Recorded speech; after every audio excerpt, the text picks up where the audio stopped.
Bismillahirrahmanirrahim. Assalamualaikum warahmatullahi wabarakatuh. Mahasiswa sekalian, topik hari ini kita akan menyoroti bagaimana ilmu desain tidak hanya berpikir tentang estetika serta fungsi, tapi juga nilai spiritual yang memberi arah dan makna. Dalam mata kuliah integrasi Twin Tower ini, kita belajar bahwa kreativitas sejati lahir dari keseimbangan antara akal dan iman. Dengan mengintegrasikan keduanya, kita tidak sekedar mencipta bentuk, tapi menghadirkan desain yang berkarakter, beretika, dan memberi manfaat bagi kehidupan umat.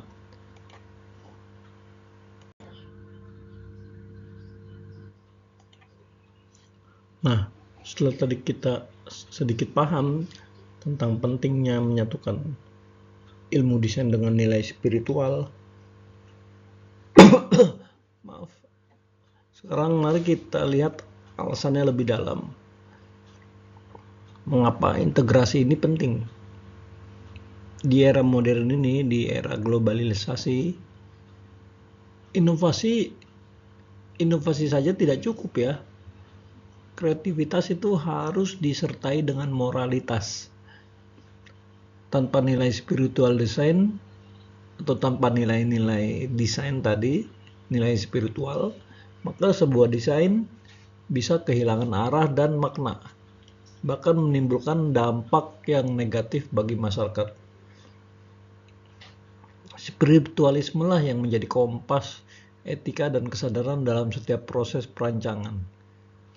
Dengan itu, karya desain kita tidak hanya indah secara visual, tapi juga punya makna, punya meaning, punya karakter yang membawa kebaikan bagi sesama.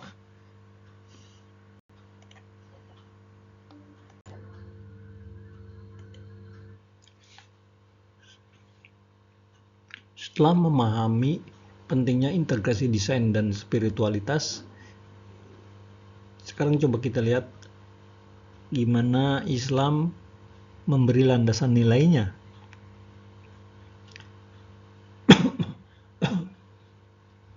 Dalam Islam, spiritualitas adalah kesadaran diri tentang asal kita, tujuan kita, dan apa sih makna hidup seorang manusia.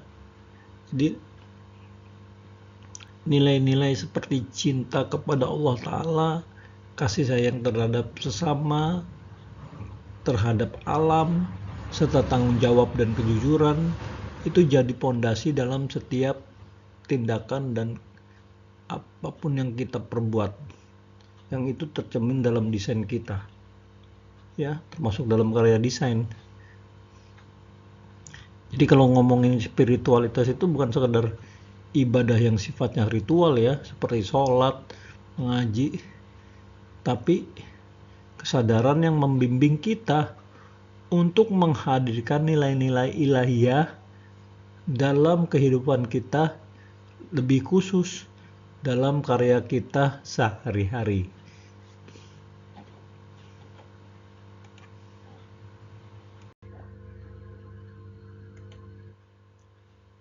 Setelah kita paham dasar spiritual dalam Islam, sekarang kita lihat bagaimana nilai itu bisa diterapkan dalam ilmu desain. Jadi desain bukan sekedar soal bentuk dan fungsi, ya kita setuju itu, tapi bagaimana kita menciptakan solusi yang estetis, bermakna, dan punya manfaat bagi manusia dan lingkungannya. Desain yang baik itu harus sustainable, harus berkelanjutan, memperhatikan nilai-nilai kemanusiaan, dan mengandung makna spiritual. Seorang pakar desain berkelanjutan, Profesor Stuart Walker, pernah bilang, desain saja itu mampu melampaui aspek material. Ia menjadi wujud kepedulian kita, menjadi wujud dari etika dan tanggung jawab kita sebagai perancang, sebagai insan yang beriman, al-iman, dan akli, berakal.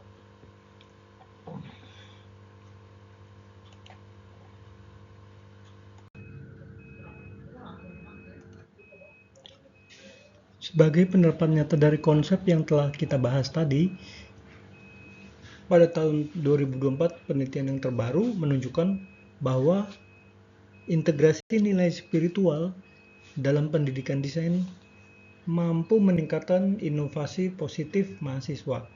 Jadi pendekatan holistik ini menghubungkan aspek intelektual, teknis, dan spiritual sehingga membentuk desain yang tidak hanya kreatif, juga bertanggung jawab. Melalui implementasi nilai seperti rasa ikhlas, kesadaran sosial, dan tanggung jawab lingkungan, mahasiswa belajar bahwa desain bukan sekedar hasil karya visual, melainkan wujud pengabdian dan kesadaran moral dalam berkarya. Nah, mahasiswa sekalian, setelah kita paham pentingnya nilai spiritual dalam desain, sekarang kita lihat bagaimana sih penerapannya dalam konteks praktek. Ya, proses ini dimulai dengan mengidentifikasi nilai. Misalnya nilai kejujuran, kepedulian relevan dengan konteks desain. Baru kita lanjut ke tahap riset mendalam. Kalian bisa menelusuri bagaimana desain dapat menjawab isu-isu sosial, mungkin seperti pengelolaan limbah, pencemaran lingkungan, atau efisiensi energi. Nah, kemudian lanjut ke pengembangan konsep. Nilai etika itu kemudian diwujudkan dalam ide yang sederhana namun bermakna. Misal, merancang ruang publik yang inklusif dan ramah difabel. Saat proses produksi atau pembangunan, desainer bisa memilih bahan-bahan lokal dan ramah lingkungan sebagai bentuk keadilan ekologis. Kemudian pada tahap refleksi dan evaluasi, kalian bisa menilai apakah karya kalian ini membawa manfaat secara ke lingkungan sosial yang nyata atau tidak.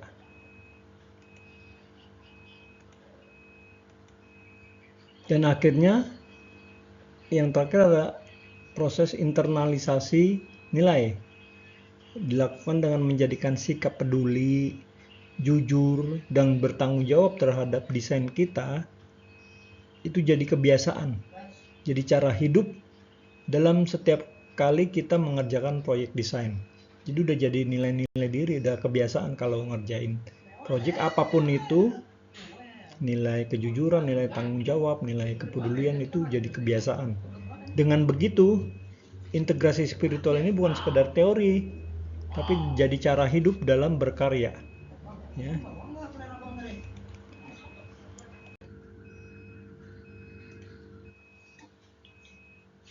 Jadi teman-teman, ketika nilai-nilai spiritual ini benar-benar kita integrasikan dalam proses desain, hasilnya itu tidak serta-merta hanya terlihat pada produk desain kalian, tapi juga pada personality kalian, pada kepribadian si desainer, dan arah inovasinya itu mengarah kemana.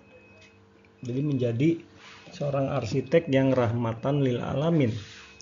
Nah, ada beberapa dampak positif ya terkait kalau kita bisa mengintegrasikan nilai-nilai spiritual ini ke desain kita. Dan yang pertama, terjadi peningkatan kualitas produk. Ya, jadi desain-desain kalian tidak cuma indah dan fungsional, tapi punya makna emosional dan spiritual.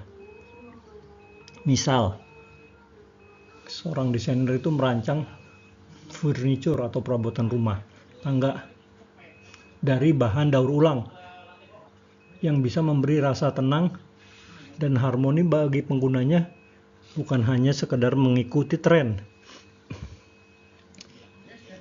Yang kedua, dampak positifnya adalah dengan mengintegrasikan nilai spiritual ini secara tidak langsung itu membantu pembentukan karakter desainer, membantu pembentukan karakter kalian sebagai seorang arsitek. Ya. Yang arsitek yang punya kepribadian yang beretika, peduli sosial, serta bertanggung jawab.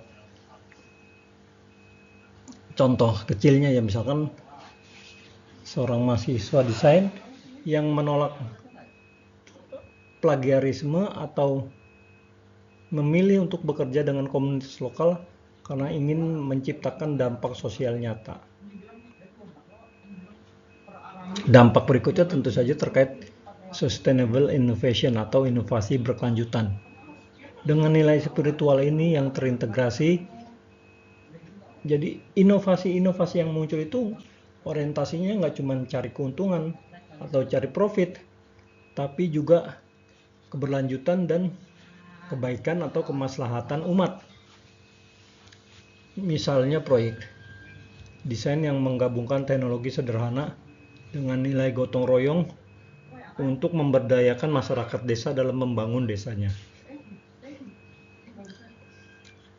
Jadi bicara integrasi ilmu desain dari sisi keilmuan dan spiritualnya desain, tidak hanya serta-merta menghasilkan karya yang indah, tapi kita juga mampu menumbuhkan kepekaan nurani, menumbuhkan rasa tanggung jawab moral, dan memberi makna kemanusiaan dalam setiap proses kreatif kalian.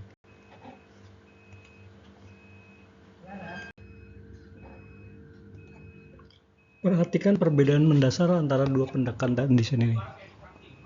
Di sisi kiri kita bisa melihat contoh desain konvensional.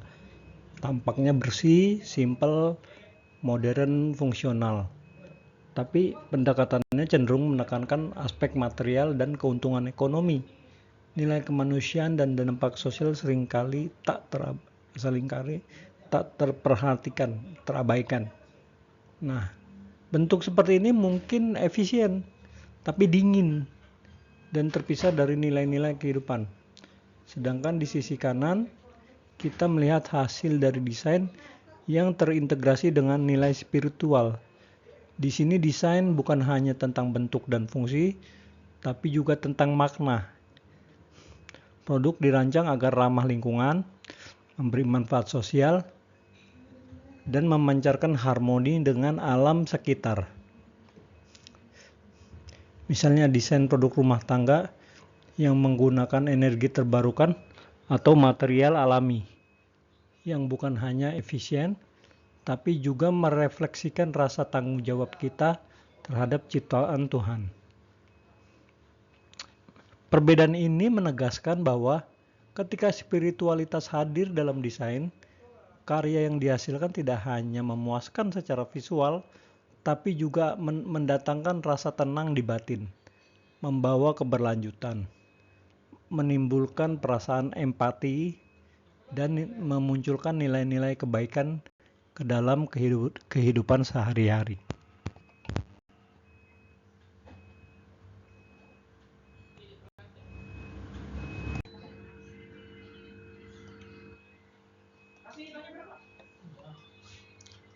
Dalam penerapan integrasi ini di dalam konteks mata kuliah kita, integrasi Twin Tower ini, kita menghadapi beberapa tantangan.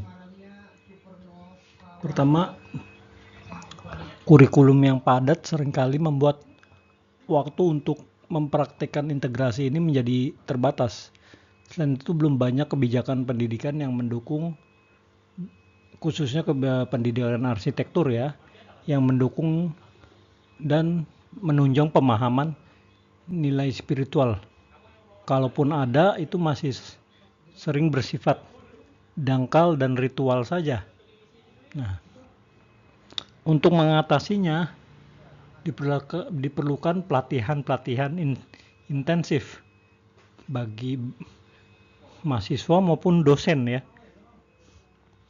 Perlu dilakukan pengembangan kurikulum yang lebih holistik dan fleksibel, serta kolaborasi lintas disiplin antara akademisi, praktisi, dan tokoh agama. Jadi nggak menutup kemungkinan kalau suatu saat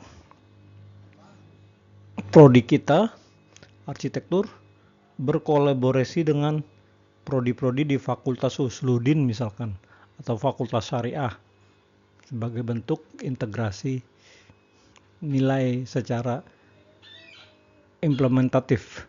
Nah, semua ini perlu komitmen bersama dan baik dari prodi, fakultas maupun kampus serta komunitas keilmuan,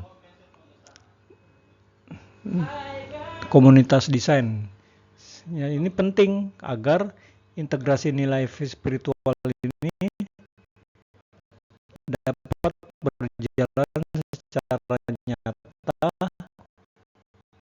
dalam pembelajaran.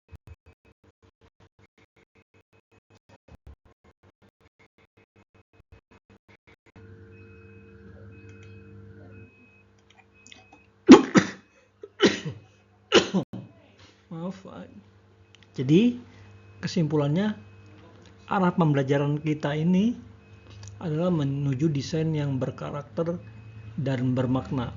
Kalian tidak hanya diharapkan jadi lulusan arsitektur yang kreatif, tapi memiliki kesadaran etika dan spiritual dalam setiap proses desain. Kreativitas yang berkesadaran ini berarti mampu menggabungkan nilai-nilai moral, spiritual, dan inovasi, sehingga hasil rancangannya tidak hanya indah, tapi juga membawa kebaikan dan keberlanjutan. Mari kita wujudkan pendidikan dan praktik desain yang membentuk manusia yang utuh, cerdas, kreatif, berjiwa spiritual, serta menjadi lulusan arsitektur atau menjadi arsitek yang rahmatan lil alamin. Mungkin itu saja yang bisa saya sampaikan. Terima kasih sudah minum recording ini. Semoga waktu kita ada kesempatan untuk bertemu ya, untuk secara langsung berdiskusi. Wabillahi taufiq wal hidayah. Wassalamualaikum warahmatullahi wabarakatuh.